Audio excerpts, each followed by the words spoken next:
और एफ दे रखा है 3x² + 1, ठीक है। और आपको बोला कि find out work done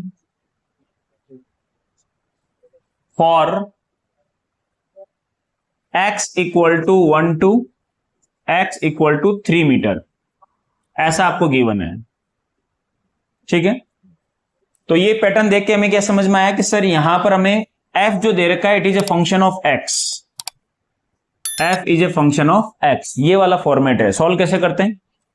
solve करने के लिए वापस फिर से जनरल फॉर्मूला लगाते हैं, dw हमारे पास बन जाएगा f.dx, और इसको अगर मैं लिखता हूं तो ये बन जाएगा f dx cos थीटा।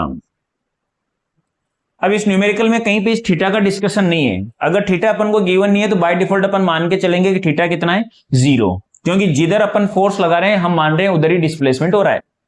तो अगर थीटा गिवन नहीं है तो थीटा को 0 मान लेते हैं। इस तरीके के जितने भी न्यूमेरिकल आते हैं उनके लिए बात कर रहा हूं कि ऐसा अगर कोई फंक्शन का न्यूमेरिकल आया और अगर अपन को थीटा नहीं दे रखा है तो 99% थीटा होता ही नहीं है, तो बाय डिफॉल्ट थीटा 0 लेना है, क्योंकि जिधर हमने फोर्स लगाया डिस्प्लेसमेंट भी उधर ही हो रहा है, ठीक है, ऐसा हम मान रहे हैं। तो थीटा की वैल्यू 0 पुट करेंगे तो cos 0 1 हो जाएगा, तो यहां से मैं रिमूव कर देता हूं, तो फॉर्मूला हमारे पास बच गया f dx, ठीक है। अब f dx में वैल्यू पुट करते हैं तो सर f की वैल्यू कितनी है? f की वैल्यू हमारे पास है 3x² + 1, dx की जगह अपन ने रखा dx, तो ये हमें समझ में आया कि ये dw बना। अब दोनों साइड अपन क्या करेंगे? इंटीग्रेट, इधर भी इंटीग्रेट और इधर भी इंटीग्रेट।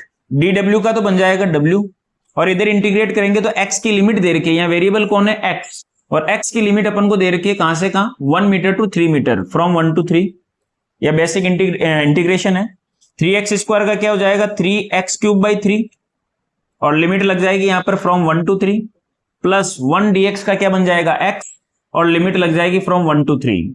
सॉल्व कर लेंगे, 3 से 3 कैंसिल आउट हो जाएगा। x³ की पावर x³ की लिमिट 3 और 1, तो एक बार 3 पुट करेंगे तो आ जाएगा 27, एक बार 1 पुट करेंगे तो 1 का क्यूब 1 रह जाएगा, और यहां पर आ जाएगा x की जगह 3 - 1 यानी कि 2, ये हो जाएगा 27 - 1 26, और ये हो जाएगा 2 यानी कि 28 जूल। ये हमारे पास रहेगा वर्क डन की वैल्यू, दैट इज w, ठीक है। तो ये एक और पैटर्न था जिसमें f is a function of क्या था? x था। इसी तरीके से अपन चलते हैं टाइप 4 पे, कि टाइप 4 जो न्यूमेरिकल है वो कैसा बनेगा? टाइप 4 में मान लो कि आपको फोर्स दे रखा है, और फोर्स दे रखा है इट इज अ फंक्शन